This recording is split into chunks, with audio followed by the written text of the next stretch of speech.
OKC, MVP, KFC, Lakers in 5. Ai, que esse eu acho que é o episódio mais feliz dos últimos tempos. Mais feliz do que, sei lá, não sei. É assim, eu e a Agatha muito felizes, né? Porque, como é que se diz? A soberba precede a queda, né? Todo mundo falou aí Lakers in 5, Lakers in 5. E aí o Anthony Edwards foi lá, terminou essa bagaça em 5. Aliás, não foi ele exatamente o nome, né, desse último jogo, mas ele que tá no trash talk, que tá zoando, que tá. Como que ele falou? Deixa eu até achar. Ant-Man, Superman, Lakers. Como é que foi, meu Deus do céu? Vou até achar exatamente o que ele falou naquele vídeo, porque aquele vídeo ele me tirou gostosas risadas hoje no Dia do Trabalhador, que eu estou a trabalhar o dia inteiro, mas E assim, né? assim, Drica, de novo, queria reforçar, porque pode parecer que eu sou tão hater do Lakers quanto a Drica, na verdade não sou, eu acho que o fã-clube atrapalha demais. Mas é a torcida. E toda essa gracinha, né, de Lakers in 5 e a falta de humildade da torcida faz a gente ficar feliz por uma coisa que na verdade é muito deprê, já a gente vai entrar nesse Exato, assunto. exato. Mas Anthony Edwards fez questão, né, de Ant-Man, Batman, Superman, Lakers in 5. É o que a gente tava falando antes de começar aqui a gravação, né? Ele é um baita de um jogador, um baita de um personagem, porque ele foi andar pelas ruas de LA e zoando a galera mesmo. Pena que é um lixo, né? Fora de quadra, que não paga pensão, não assume filho, enfim. Mas é um baita de um cara dentro da quadra e no que diz respeito ao jogo, né? Ao que o jogo proporciona, de ir lá responder em quadra, de se bancar, né? Porque ele também é o cara de dar uma provocada. Mas ele responde em quadra, né? E responde e tá aí. Lakers eliminado no jogo 5, 4-1 para Minnesota Timberwolves. Vamos aos números, Agatha. 103-96 para Minnesota. Lembrando que esse jogo foi em LA, né? Então o Lakers foi eliminado dentro da sua própria casa. Minnesota soberano nos rebotes, 54-37. Assistências muito parecidas, 25-24. Steals também. Block 5-1 para Minnesota. 15 turnovers para o Lakers, 11 para Minnesota. Field goal também parecido, 40-42. Minnesota ganhando. 3 pontos. Meu bom Jesus. Se Minnesota tivesse um aproveitamento que não fosse pífio da linha dos 3 pontos, teria sido um amasso.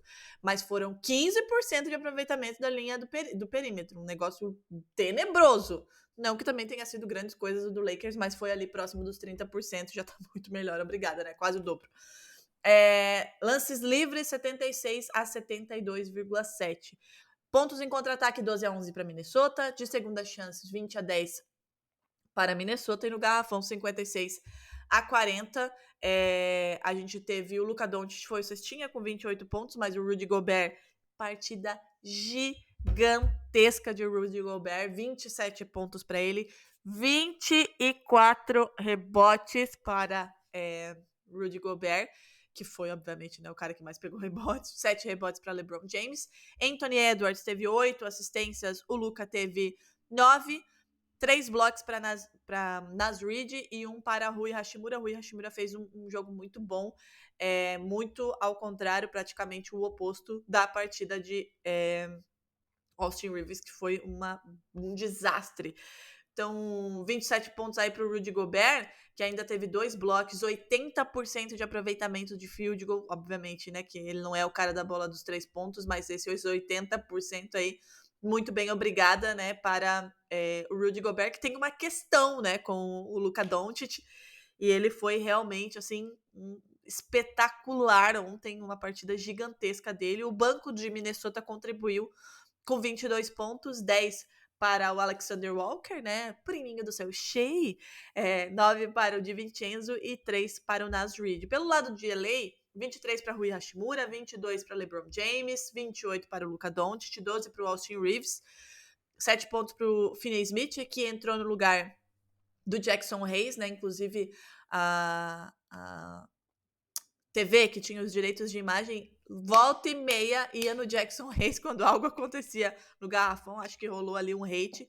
E o banco com apenas 4 pontos. Esse foi o resumo aí, em números, dessa partida que decretou a eliminação do Los Angeles Lakers. O Minnesota chegou a abrir 14 pontos de vantagem, foi a maior vantagem.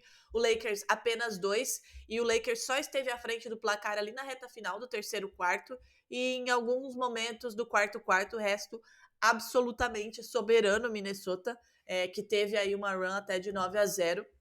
6 mudanças de liderança, né? Mas quando mudava era apenas 2 pontos para o Lakers, e durante em 4 momentos nós tivemos esse jogo empatado. Agatha, desde o começo dava para perceber que a coisa ia acabar ali, né? A gente já falava aqui que imaginava que ia terminar com 4-1 depois daquele último jogo, mas o Minnesota foi muito soberano, né?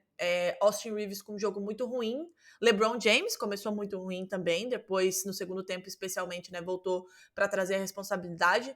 No primeiro tempo a gente teve um Rui Hashimura muito bem, mas que não conseguia equilibrar esse jogo com o Minnesota, tendo de novo um Rudy Gobert muito avassalador dentro do garrafão, conseguindo marcar muito bem, conseguindo converter dentro do garrafão e tendo ajudas importantes, né? Para além do Anthony Edwards, como eu falei, o Julius Randle fez um jogo excepcional, 23 pontos para ele, 5 rebotes, 4 assistências, 50% de field goal. Da linha do perímetro, como eu falei, foi ruim para todo mundo, mas contribuindo muito com bolas importantes, abrindo a quadra. E aí você vê um time que conseguiu distribuir mais, né? Nos momentos em que o Anthony Edwards não estava em quadra, o Julius Randle teve problemas com falta, mas ainda assim contribuía muito. O McDaniels também, né? Teve 8 pontos, foi tímido até na pontuação, mas era um cara que conseguia cadenciar, conseguia ter visão de jogo, puxar a marcação para si. Então, assim, o Minnesota que sabia que queria fechar esse jogo. Tinha também, né, todos esses componentes de ter sido colocado de lado, né? Todo mundo falava que ia dar Lakers em 5, em 6, em 7, X, mas que daria Lakers, né? Falando da imprensa, né? Da mídia norte-americana de maneira geral, a grande maioria. Então tinha outros incentivos aí esse Minnesota Timberwolves, que foi dominante, que não se viu em nenhum momento contra a parede, embora o Lakers tenha, né, conseguido aí essas vantagens pequenas de 2 pontos, mas em alguns momentos, né, teve essa vantagem. O Minnesota não perdeu o foco em nenhum momento e nem o controle do jogo e fechou essa série em 4-1. E aí a gente tem grandes problemas, né, do lado de Los Angeles. E eu não falo nem de, o LeBron vai parar. Ele não vai parar. Ele não vai parar do nada. Não passa pela minha cabeça LeBron James não tendo uma última temporada hipermediática. Mas com relação ao elenco mesmo, né, Agatha? Lá na trade deadline a gente já falava que esse time tinha um grande problema, que era dentro do garrafão. Não tinha pivô e continuou não tendo pivô, e foi um dos grandes pontos, uma das grandes chaves para essa derrota em 4-1 na primeira rodada dos playoffs. Para você, Agatha, como que você viu esse jogo?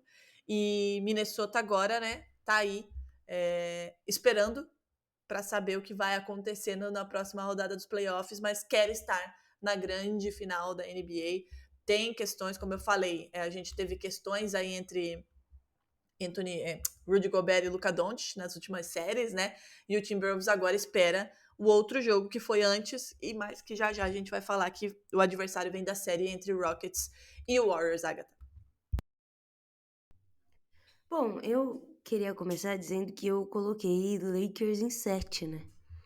Eu acreditava que LeBron James, Luka Doncic, J.J. Redick tirariam um coelho da cartola. Inclusive, queria começar falando que achei uma demonstração de completa ingenuidade ou falta de experiência de J.J. Redick em diversos momentos. E já falei aqui no episódio, tô fazendo questão de repetir, porque eu acho que mais do que ele ter aceitado o papel, eu acho que as pessoas o colocaram em um papel ou em um pedestal Em um que ele patamar em não que ele não tá. está, né?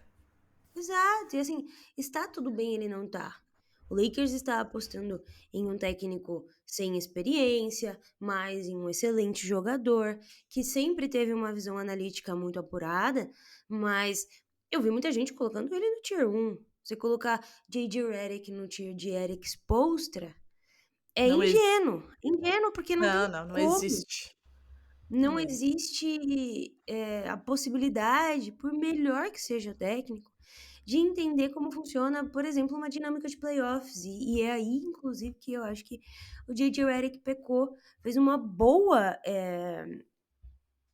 temporada, no geral. O Lakers terminou em terceiro lugar, sabe? A gente tá falando dessa eliminação precoce, mas tem falado pouco do quão bem a temporada terminou para esse Lakers que, enfim, viveu reviravoltas e reviravoltas e reviravoltas e ainda assim, durante um longo período de tempo, conseguiu vencer a maioria de seus jogos.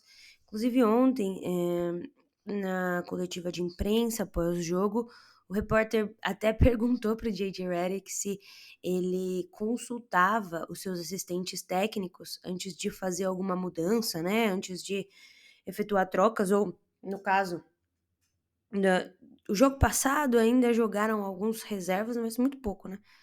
E no anterior, aquele que os reservas, que os titulares jogaram o segundo período inteiro, perguntou, e aí ele ficou meio bravo, assim, ele falou, você tá falando isso porque eu sou inexperiente? Você acha que isso foi uma decisão que reflete inexperiência? Você acha que eu não falo com os meus assistentes sobre essas substituições em todos os timeouts? Ele ficou bravo, mas eu acho que assim, a partir do momento que você toma um 4-1, em que muitas das decisões de jogo foram tomadas por você, os questionamentos virão, e isso faz parte de ser técnico, né? Faz parte de comandar uma equipe. A responsabilidade, no fim do dia, é de você que montou um time. E eu acho que é uma boa temporada de início do J.J. Redick a nível regular, e uma má temporada a nível de playoffs, mas com um grande asterisco, né? É muito difícil na NBA de hoje, especialmente no Oeste, dominado por pivôs muito fortes, você conseguir impor sua fisicalidade sem ter alguém que faça esse papel dentro do garrafão. Um problema que, obviamente, começa quando a negociação pelo Mark Williams é cancelada, ele não passa nos exames médicos. O Lakers tinha acabado de trocar o Anthony Davis pelo Luka Doncic e não tem o que fazer. Não sobram muitas alternativas. O J.J. Redick tentou iniciar o Finney Smith no lugar do Jackson Hayes, por exemplo, no jogo 5. Chegou a utilizar, inclusive, o Maxi Kleber voltando de lesão, mas não tem como você controlar um Rudy Gobert. 45 jogos, né, eu acho que, se não me falha a memória, Max Kleber não jogava 40 e muitos jogos, e aí sobrou pra ele, né, tentar resolver. Exato, e aí você tem um Rudy Gobert que a gente sabe, não é conhecido pelo potencial ofensivo, dropando 27? 24? Rebotes? Rebotes? Pontos. 27. Ah, mas também 27 não pontos. ficou longe, né, os rebotes não ficaram Rebote, mas assim, impressionante, óbvio, a quantidade de rebotes, mas me mas impressiona mais a pontuação. é normal pra Por ele, no caso, né, é normal. Exato, exato. É um time que não tem pivô e tudo mais, mas a forma como ele foi utilizado, e mais, a forma como o Minnesota Timberwolves soube utilizar cada uma das suas peças. E Eles assim, não né, Agatha, precisaram de todas as noites de Anthony Edwards inspirada, nem de todas as noites de Rudy Gobert, nem de todas as noites de Jaden McDaniels, porque a cada noite eles apresentavam um plano de jogo diferente. E isso deixou o Lakers absolutamente de mãos atadas, porque a opção do Lakers era Luka Doncic resolve, LeBron James resolve. Eu não sei se você concorda com essa parte, né? e Não sei o perdidos, dizer, né, diga. eu acho que perdidos também, né, Agatha, essa coisa, né, que a gente já fala desde a trade deadline, e só pra te não trazer os números corretos, né, foram 27 pontos com 80% de aproveitamento, tá, 12 convertidos em 15 tentados, então, assim, além de tudo, essa questão ofensiva, que não é exatamente o grande forte dele, não apenas fez os 27 pontos, como ele não tentou tanto assim, ele simplesmente foi muito eficiente. Com relação a essa coisa do Lakers ficar de mãos atadas, e perdido justamente por ficar de mãos atadas, porque o plano de jogo do Minnesota, obviamente, né, tem jogadores para isso, tem jogadores consistentes para isso, então, como você disse, não precisa exaurir as forças de um cara só todos os jogos. A gente vem de um jogo de mais de 40 pontos de Anthony Edwards no jogo anterior, e nesse jogo ele não precisou, porque como você disse, foram 15 pontos apenas para Anthony Edwards. Olha a queda, né? Entre muitas aspas aí, de produção ofensiva do franchise player de Minnesota. São 30 pontos de diferença de um jogo para outro. Só que assim, eu tenho um cara que tá quentíssimo no jogo que vai lá e me entrega 27. O outro que tá muito bem no jogo, tava com problemas de falta, mas entregou muito quando esteve em quadra e é muito experiente, que me entrega mais 23. Então, para que eu vou exaurir todas as forças de um Anthony Edwards se eu posso distribuir isso? E detalhe, o Anthony Edwards não trouxe novamente uma pontuação para mais de 40, para mais de 30, não chegou nem a 20, só que o que o Lakers caiu também na armadilha desse Minnesota, né? Para além de ter essas mãos atadas, porque tem opções o Minnesota. A todo momento, o Anthony Edwards chamava a dobra de marcação. Era o que ele queria que o Lakers fizesse, porque aí ele teria essas opções. Jaden McDaniels, Julius Randle, Rudy Gobert, Mike Conley, né, o experiente, o Dante DiVincenzo quando estava em quadra, o Alexander Walker, o Naz Reid, enfim, tem um arsenal ofensivo. E o Lakers caiu nisso.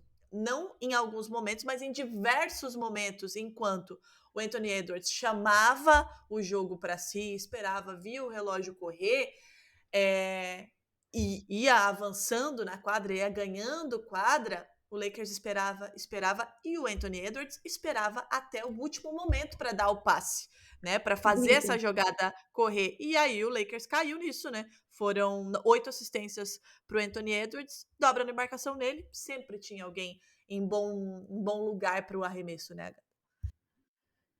A gente sempre fala daquela frase famosa do LeBron, né, de que para ganhar nos playoffs é preciso saber fechar os quartos bem.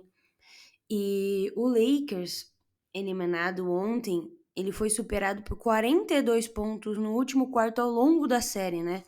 Uma somatória aí de 42 pontos. Uma dificuldade absurda de decidir nos momentos finais, de tomar as decisões certas, e eu acho que também de ter opções. Agora fica muito fácil a gente falar: "Ai, deu tudo errado", né. Mas eu não sei, qual é a parcela de culpa entre todos eles, nesse sentido de não procurarem opções diferentes, tentarem algo diferente. Eu acho que também falta no elenco versatilidade para isso. Mas ontem o Luka estava machucado, né, estava com dor nas costas, ele fez 13 pontos no último quarto, Ele fez foi uma atingido, né? Ele chegou a ir pro vestiário no finalzinho do é. segundo quarto. Tem uma Ele fez falta uma que ele cesta sofre. importante ali, até para colocar o Lakers na frente no último quarto, mas não foi necessário. Eu acho que, assim, agora passou, também não tem muito que a gente ficar remoendo, e eu acho que o torcedor do Lakers também não precisa fazer isso. Não é o resultado que vocês esperavam, e ele vem depois de uma euforia muito grande, né, de conseguir o Luka Doncic, de terminar bem a temporada em terceiro lugar, chegar embalado para os playoffs, e aí isso dá, obviamente, uma diminuída em toda essa excitação que a torcida estava sentindo. Mas o Lakers tem coisas mais importantes para pensar agora. Eu acho que o primeiro ponto é o futuro do Austin Reeves. A gente estava falando dele aqui, mas eu acho que tem muitos times que precisam e poderiam utilizar o Austin Reeves, como segunda opção, até como primeira, a depender do time. E ele é o ativo mais valioso hoje do Lakers, né? Porque você tem um LeBron James que leva a bola, você tem um Luka Doncic que faz exatamente a mesma função do Austin Rivers, e você tem um time que precisa claramente atrair pivôs. E aí tem pivô na roda, né? Tem um Jacob Portal lá esquecido no Raptors, tem o Walker Kessler, tem o Vucevic, tem o próprio Nick Claxton, que foi bastante ventilado. O Lakers peca. Acho que o ponto vital dessa temporada foi a demora em procurar um pivô. Acho que subestimar o quanto esse time precisaria de um pivô ao longo dos playoffs. Mas é algo que vai precisar buscar agora. O Dalton Nett, que foi envolvido na troca do Mark Williams, ele estava bem no começo da temporada. Ele saiu da rotação devido a algumas falhas defensivas. O Lakers pode até usá-lo como peça futura, mas eu acho mais provável que ele entre em alguma negociação. Ficou muito chato o que aconteceu, a não ida dele, né, para o Hornets e a não chegada do Mark Williams. Eu acho que também não existe muito clima para continuar. Eu gosto particularmente do Rui Hashimura. Eu acho que do elenco de apoio, o Rui Hashimura é o que mais consegue contribuir de forma consistente. Mandaria embora Gabe Vincent, mandaria embora Dorian Finney-Smith.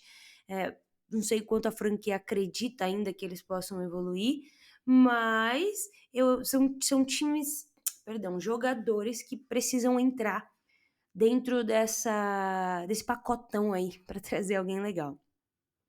Existe o X Factor maior dessa off-season é LeBron James, né? Ele tem uma player option de 52,7 milhões para a temporada que vem e ele ainda não decidiu se ele exerce a player option ou se ele vai para free agents ou então até se ele se aposenta.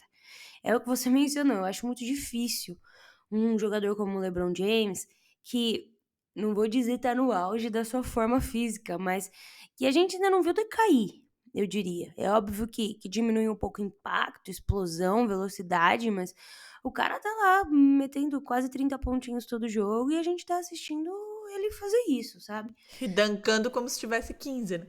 O fato é que a decisão do LeBron James de ir para o Lakers, ela não é um fracasso total, obviamente, porque esse time ganhou um campeonato. Acho que não dá nem pra colocar como fracasso. Mas o front office desperdiçou muito do final da carreira dele, com decisões erradas, com oportunidades perdidas. E aí você tem mais um jogador de descontente que eu acho que não sai. Eu acho que ele fica, sinceramente. Também não sei muitos times que abarcariam um contrato de 52 milhões aí, né? Apesar que ele iria pra free agents, né? Não sei se tem algum time que faz ele brilhar os olhos. Só se do nada o cara aparece lá no Golden State Warriors ganhando baratinho só pra brincar de jogar basquete com o Curry. Seria legal. Mas deixa eu parar de devagar. A gente sabe que o Lakers é um destino preferido, o Luka Doncic tá lá para ser o futuro dessa franquia e a gente já viu isso acontecendo com muitos jogadores. O Chamberlain chega assim, Kareem Abdul-Jabbar chega assim, Shaq chega assim. O próprio LeBron e Anthony Davis chegam insatisfeitos, chegam querendo mais e a presença do Doncic faz com que os jogadores de apoio queiram ir para lá também. Eu não sei qual é o futuro do Doncic no Lakers, eu não sei até que ponto ele vai conseguir se fundir com a identidade do time, é, virar a página com relação ao Dallas e entender, porque assim, o Dallas não foi para os playoffs, trazendo o Anthony Davis, o Lakers não passa da primeira fase trazendo o Luka Doncic, é uma troca que você não diz não, mas ao mesmo tempo te atrapalha no primeiro momento, né? Bagunça um pouco o seu planejamento e o Lakers precisa ser muito sóbrio nessa pós-temporada para fazer com que esse time seja competitivo de volta. Com relação a salários e tudo mais, né? O que temos garantidos dos principais jogadores, ou pelo menos os que mais jogaram, é Luka Doncic, Austin Reeves, LeBron James com player option e Rui Hashimura. Vão para free agents também Jackson Hayes, Dorian Finney-Smith, que também tem player option, Alex Len, Markieff Morris, tem também o Jordan Goodwin, que é team option. Eu acho que o time não deve exercer. E aí você tem reservas com contrato ainda, Gabe Vincent, Bronny James, Dalton Nash e o Shake Milton, que é não garantido, né? Hoje o Lakers está com 192 milhões de salário projetado para a próxima temporada, abaixo da Força Prom, que é 195 milhões, mas vai ter que mexer uns pauzinhos aí se quiser trazer alguém minimamente relevante, Drica. Alguém É isso, eu decente. desejo muita sorte a todo mundo em Cancún. Ruim vai Bom ser demais. férias pra todo mundo. Acho que o Luka Doncic é um jogador que precisa de férias, é muito difícil ir até as finais. Ele tá com aquele joelho que não para de sangrar, ele tem problemas físicos, ele passou por um turbilhão de emoções nesse final de temporada. Saída de Dallas, chegada no Lakers, esse último jogo em que ele volta a Dallas, que ele chorou e tudo mais, foi a primeira vez que ele foi pra lá. Então, assim, deve ter coisa demais na cabeça dele.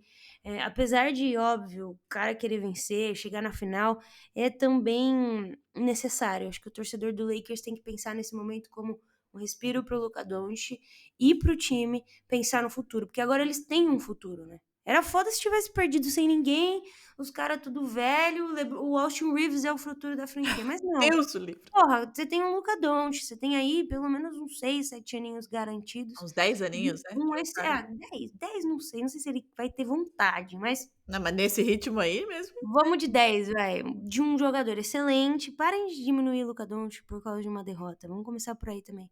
De um jogador excelente que garante o seu futuro, agora é só fazer as coisas bonitinho, certinho, né. eu acho que a cobrança maior, né, Agatha, dessa torcida do Lakers, mas assim, com todo respeito à torcida do Lakers, a gente fala de rivalidade e tudo mais, mas um grande problema da torcida do Lakers é culpar as pessoas erradas, né? Ah, vamos culpar só o Luka Doncic, o LeBron, obviamente, não vai ser culpado nunca. Vamos culpar só o J.J. Redick. Cara, o J.J. Redick é a primeira experiência dele como treinador. Culpe o seu front office que não fez um trabalho decente, né? Que fez uma troca que obviamente tinha que fazer, aquilo que a gente falou, você não nega um Luka Doncic, principalmente porque ofereceram, né? Então assim, como é que você vai negar? Só que não conseguiram melhorar o que estava no entorno. E a gente não tá nem falando de trazer um pivô, nossa, elite, né? Primeira prateleira. Mas um pivô decente. Se o Lakers tivesse um pivô decente que conseguisse jogar, talvez essa série não tivesse terminado em 5 jogos, né? Então, assim, o que deve ser feito a partir de agora é parar, refletir. Temos o cara da liga, que é o LeBron James, nós temos o cara que vai ser o rosto dessa franquia pela próxima década. Os dois são muito fodas, mas a gente precisa de pessoas que ajudem eles dois. Então a gente vai ter que reorganizar aqui o nosso elenco. É isso que tem que ser feito. Não é, vamos mandar embora o J.J. Redick. Não é isso. O elenco não era bom e ele fez esse time ser a terceira seed desse Oeste. Então, acho que tem que também tirar o que tem de bom aí, porque não é tudo ruim nessa história. Mas fato é que foi eliminado na primeira rodada, então agora vocês Triste você assistam. não estar, né. Não estou triste de maneira alguma, vou continuar odiando o Lakers, porque esse é o meu papel como torcedora celta, mas a gente tá aqui também para analisar e não é esse fim de mundo aí. Óbvio que, nossa, o Lakers caiu na primeira rodada. Muita gente falando, nossa, Adam Silver quer Celtics e Lakers na final. Lakers já caiu, Celtics pode não chegar na final, né? E NBA é isso, não acho que vai acontecer.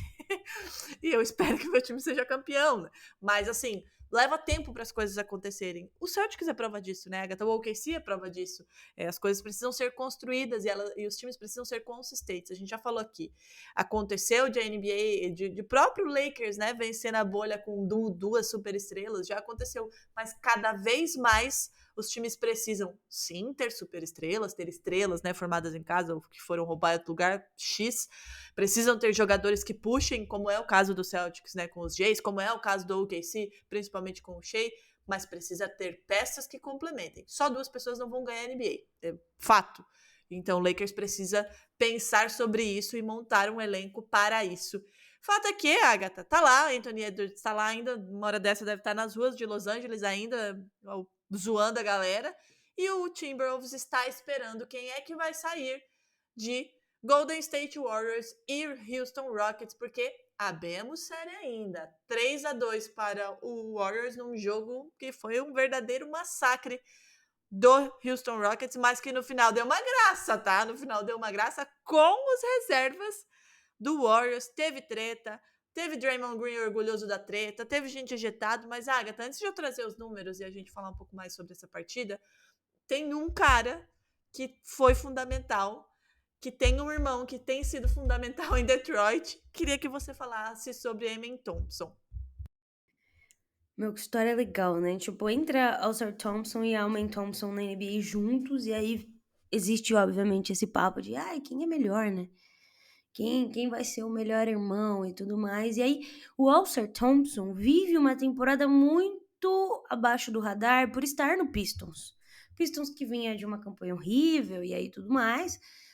E aí muito se fala de Amen Thompson durante a temporada, mas eu acho que o homem assistiu o jogo do Pistons entra inspirado pelo irmão, ao Sr. Falou assim: Thompson, vou fazer mais, cara". Deve rolar, né, uma mensagenzinha ali, irmãos gêmeos ainda, né, deve pois rolar: é, aquela Olha aquela o que eu tipo, fiz, um tá cara, agora é tua inspirado, vez". o outro tá inspirado também. E o Thompson foi peça central nessa vitória dominante do Rockets.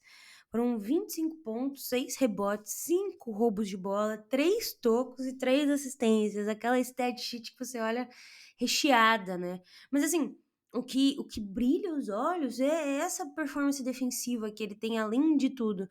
Primeiro jogador do Rockets nos últimos 25 playoffs, 25 playoffs, E as ao companhias que marcar ele tem, Agatha? pois é, ao marcar ao menos 10 pontos e 5 roubos em um tempo de jogo, além de ser o primeiro desde o Charles Barkley em 93 a registrar 25 pontos, 5 roubos e 3 tocos em um jogo de playoff, Drica. Diga aí as companhias de Amen Thompson.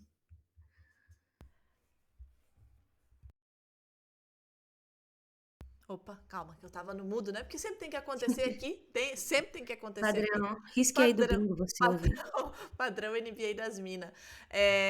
O Amen Thompson, além de tudo isso que você falou, né, dessas estatísticas e de quebrar esses recordes, né, teve um lance, assim, que pra mim foi muito emblemático, que ele rouba uma bola do Curry, que o Curry está com a posse de bola, tá com o controle de bola, tá fazendo o seu jogo, e ele rouba e vai lá e mete a cesta e vai praticamente para a torcida depois e mostrava a energia dele. E é uma energia que estava no time inteiro, né, Agatha? No final ali teve uma escorregada no momento em que os dois times colocam os reservas e os reservas do Golden State vão cortando, né?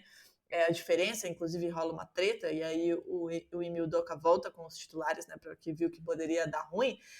Mas foi uma energia de não, a gente não vai ser derrotado pelo Golden State Warriors dentro da nossa casa depois de fazer uma campanha tão boa e já ser eliminado com um 4-1 e o Amen Thompson, eu acho que para mim sintetizou essa energia, tá? Ele estava realmente assim muito ligado, defensivamente um fenômeno, ofensivamente também foi bem, mas principalmente defensivamente, isso que deu o tom de uma vitória de 131-116, vitória que poderia ser maior, se não fosse os reservas do Golden State Warriors, né? O Amen Thompson marcou muito bem o Curry, enquanto o Dillon Brooks marcava muito bem o Jimmy Butler, né? Os dois combinaram para 21 pontos. Curry com 13, Butler com 8. Foram 6 de 22 arremessos convertidos. E, assim, a gente sempre pede uma eficiência ofensiva do Houston Rockets que combine com a defensiva. E ontem tinha para todo mundo, né? O Jalen Green novamente não se destaca demais, mas o Van Fleet faz 26 pontos. O Van Fleet 5 estava jogadores, né, Agatha? 5 com mais de 10 pontos, 3 com mais de exato. 20 pontos. Brooks fez 24, o Schengen não precisou nem fazer 20, fez 15. Foi 55% de field goal de quadra, né? 43 na bola de 3. E eles converteram 18 pontos através dos turnovers que eles forçaram com relação E Agatha, ao time do Golden State Warriors. Diga. uma coisa que a gente que foi também crucial para a derrota no jogo anterior foram os lances livres. A gente mencionou. E ontem, 84% de aproveitamento nos lances livres, tá? 32 de 38. Isso, assim, ó, cara, a gente tá falando de 32 pontos de lance livre para esse Houston Rockets, que no jogo anterior não tinha chegado a 60% de aproveitamento, né, da linha do lance livre. Então, fundamental. E outro cara que você provocou e o cara veio já no jogo passado e veio de novo, o Van Vliet, né, que foi o cara, o Sim. cestinha do Rockets com 26 pontos e 4 em 6 da linha do perímetro, que é uma das suas forças, né, do que mais chama atenção no seu jogo. Mas falando de maneira geral, Agatha, aqui rapidinho, os números, né, os rebotes, Golden State Warriors 49-39, assistências muito parecidas, 25-23, 10 steals pro Warriors, 9 pro Rockets, 7 blocks pro Rockets, 5 pro Warriors, 14-12 em turnovers, e aí vem esse número que você falou que o Rockets conseguiu capitalizar muito bem esses erros do Warriors, transformando isso em pontos. Arremessos de quadra, 55% contra 41%, aí a gente já vê uma diferença, né? 14% de diferença. Dos 3 pontos, 43% para o Rockets, 34% para o Warriors, e aí a linha do lance livre inverteu. o que a gente tinha naquele jogo em que o Rockets ficou devendo demais, né, e acabou sendo derrotado, 84% para o Rockets, apenas 68% de aproveitamento para o Warriors da linha do lance livre. Pontos de contra-ataque idênticos, 13-13, de segunda chances, 23-14 para o Golden State, e dentro do garrafão, 54-54. Mas eu acho que a defesa e essa. Tudo começa na defesa, como a gente sempre fala, né? Uma defesa forte, que sufoca, que provoca erros, e automaticamente o time consegue capitalizar em cima desses erros e ter paciência para rodar a bola e encontrar o melhor arremesso para que 3 jogadores tenham mais de 20 pontos e, principalmente, muita concentração na linha do lance livre para não desperdiçar esses pontos que foram tão fundamentais na vitória do Golden State na noite anterior, no jogo anterior, e que dessa vez foram fundamentais também para esse Houston Rockets, né? Em contrapartida do outro lado, Agatha, a gente teve 25 pontos para o Moses Moody, 14 pontos para o Kevin Knox, 11 para o Pat Spencer, 13 para o Stephen Curry, só que assim, são números que enganam um pouco por conta dessa mudança, né, de o Steve Kerr colocar o time reserva quando achou que já tinha ido o barco, e aí os reservas começaram a tirar contra os reservas do Rockets, e aí o Ime Udoka coloca novamente seu time titular, porque viu que essa diferença estava diminuindo demais. O Rockets chegou a abrir 31 pontos de vantagem ali no terceiro quarto. O terceiro quarto inteiro foi, assim, completamente dominante. E aí no quarto a coisa começa a diminuir e o Ime Udoka volta com seu time titular. E aí tem a confusão, tem expulsão, tem treta, mas o Rockets consegue segurar e mantém essa vitória para levar essa série para o sexto jogo, coisa que vai acontecer daqui a pouquinho, por exemplo, entre New York e Detroit. Agatha, a gente sabe que playoffs são ajustes. Rockets fez os ajustes necessários para esse jogo, né? Estava com as costas contra a parede para forçar o sexto jogo. O Jimmy Butler já, aliás, o clima no banco de reservas já do Golden State não era de, nossa, fudeu, de maneira alguma, era confiança, beleza, perdemos, a gente ainda vai ter mais 2 jogos aí para fechar. O Jimmy Butler já disse, a gente vai jogar muito melhor, eu não joguei bem, a gente vai jogar muito bem no próximo jogo e não vamos perder a confiança no que a gente tem e no que a gente pode apresentar. Quais são os ajustes que ambas as equipes, na sua visão, podem fazer para o próximo jogo? Lembrando que continua sendo um jogo de decisão para o Rockets, porque precisa vencer para forçar o jogo 7. O Curry, apesar de ter jogado muito mal, ultrapassou o Bob Cousy em assistências nesse último jogo, né? Agora ele ocupa a 18ª posição na lista. Atrás, o próximo é o Jerry West, com 970. Ele tá com média de 26 pontos e 51% dos arremessos de quadra, né?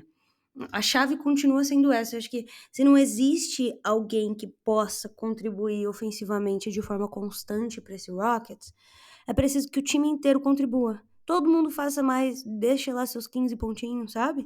Da forma que dá.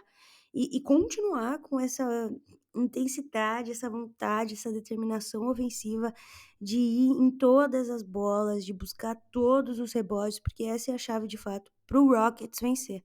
Pro Warriors, é que seus principais jogadores pontuem de fato. O Warriors não tem um elenco tão talentoso quanto o do Rockets a nível individual, né? Óbvio, com exceção de Jimmy Butler, de Stephen Curry e defensivamente de Draymond Green, né? Não é alguém que impacta tanto ofensivamente. Esse tava Depende- parceiríssimo com a treta, diga-se de passagem. Eles dependem mais das suas superestrelas. Óbvio que o Podziemski tem jogado muito bem, mas é voltar ao começo, né? É manter essa movimentação de bola, é aumentar o pace, é procurar os espaços dentro de uma defesa que vai te engolir se você parar. O Curry precisa jogar daquele jeito Curry, né? Correndo o tempo inteiro e todo mundo precisa entrar nessa onda. Diminuir o pace, vocês vão ser engolidos pela defesa do Houston Rockets, que além de física é muito boa. Então, eu tô pelo jogo 7. Eu quero que o, que o Warriors perca de Caos! novo. Não porque eu quero que perca, mas porque eu quero ver um jogo 7 dessa série. Merece demais. As séries que estão vivas são séries merecedoras demais de um jogo 7. E espero que o Sar Thompson faça igual o irmão. E eles briguem aí, né, pra ver quem joga melhor o próximo jogo e a gente consiga ver um jogo 7 de ambos. Queremos jogo 7, somos favoráveis quando não inclui as nossas franquias, que todas as séries cheguem a 7 jogos, mas a gente pode ter aí, hoje, né, coisas, gente forçando o jogo 7, tá? Pra passar aí a agenda do dia, da noite, né, daqui a pouquinho já começa, 8h30 da noite, New York Knicks e Detroit Pistons, esse jogo em Detroit, 3-2 para o Knicks. Detroit precisa vencer para forçar um jogo 7 no Madison Square Garden. E se forçar um jogo 7, minha gente, aí a pressão para cima do Knicks, obviamente, grande, porque estava vencendo por 3-1 e deixou empatar, mas grande também porque tem toda aquela questão de não conseguir fechar suas séries dentro do Madison Square Garden e de novo não conseguiu, né? Então, assim, é desde quando? 96, 99? Isso. 6 ou 9, Agatha? Que o Knicks não vence lá? Não fecha 2000, série. 2000. 2000. É. A gente tá falando aí de 25 anos, né? É bastante tempo. Tudo bem que também ficou bastante tempo sem ir pros playoffs, mas o fato é que Detroit vai ter também essa coisa de superstição a seu favor. O jogo começa às 8h30 da noite, Knicks e Detroit. E às 11 horas da noite, né? De novo, né? Aquele horáriozinho bom pro trabalhador brasileiro. Denver Nuggets e Los Angeles Clippers. Denver vencendo por 3-2. Jogo em LA. Lakers já foi, gente, já foi, não tem mais chance de nada. Clippers precisando vencer para forçar o jogo 7, que aí seria em Denver. Essas duas séries aqui, né, é a que a gente torce muito para ir a 7 jogos. Obviamente, eu e a Agatha sem segundas intenções, né, Agatha? Porque os nossos adversários saem desses dois jogos. Celtics e OKC esperando aí a definição dos seus adversários na segunda rodada dos playoffs ou semifinais, como queiram. Amanhã a gente volta para falar desses jogos, né, Agatha? Esperamos para falar de jogos 7, né? Delicinha. Isso, Drica. Eu que estava ontem no show da Fresno, né? Todos os shows da Durante, Fresno, Agatha, está impressionante. durante a vitória do Houston Rockets, até tirei uma foto do Vavo, fui lá avisar ele, né, que o Houston Rockets venceu. Ele E é torcedor durante do Rockets, não é? o Vavo Coitado, Rockets for coitado. life, isso aí. Mas vai dar tudo certo, e eu acho que, bom, pro torcedor do Lakers, gostaria muito de enfrentá-los, tá? Deixaremos em aberto, mas Eu infelizmente também ia ser um massacre, minha filha, se fosse só um segue vivo, só dois, né, Drica? Dos três aqui que estamos falando segue vivo. É uma pena, Laker Nation. Não foi dessa vez. Nos reservem o direito de zoar um pouquinho. Vocês conseguiram o Luka Doncic, sabe? E não passaram da primeira rodada dos playoffs, pelo amor de Deus. Mas eu gosto de acreditar que o futuro será brilhante para vocês, muito próximo. Eu não acho que seja, inclusive. Não acho estarem torcendo para que não, como sei que eles estão torcendo para que o meu time seja varrido na próxima rodada, porque é assim que funciona essa rivalidade, não é mesmo? Mas é isso então, amanhã a gente volta para falar se teremos jogos 7 ou não. Aliás, Agatha, palpite? Diga você primeiro, deixa eu ver o que você tá pensando. Não, eu vou Peraí. de Pistons, tá? Realmente vou de Pistons, não é só porque eu quero o jogo 7, eu acho que deu uma confiança do caralho, perdão, pra esse time vencer lá Ah, no hoje é Madison 2 Square. jogos 7, né? Duas possibilidades de jogo 7. Eu vou de Pistons, Nuggets e Clippers, que eu não consigo confiar muito no Clippers, tá? De forçar um jogo 7. Mas Kawhi Leonard é capaz de coisas, né? Então, eu vou de Eu quero Clippers. torcer demais pro jogo 7 nessas 3 séries. Óbvio que se eu for torcer pra um jogo 7 que eu mais quero é o do Clippers e Nuggets. Mas esse Pistons e Knicks merece muito. O Pistons merece por todos Foi esses erros de roubado, arbitragem foi da final. engarfado demais, merece um jogo 7. Daí é o Exato, jogo 7 merece vai porque podia acreditar. estar muito diferente. Eu acho que é Exato. a série mais merecedora, Poderia, né? inclusive, estar ao contrário, né? Poderia ter sido o Sim. Detroit a fechar no último jogo.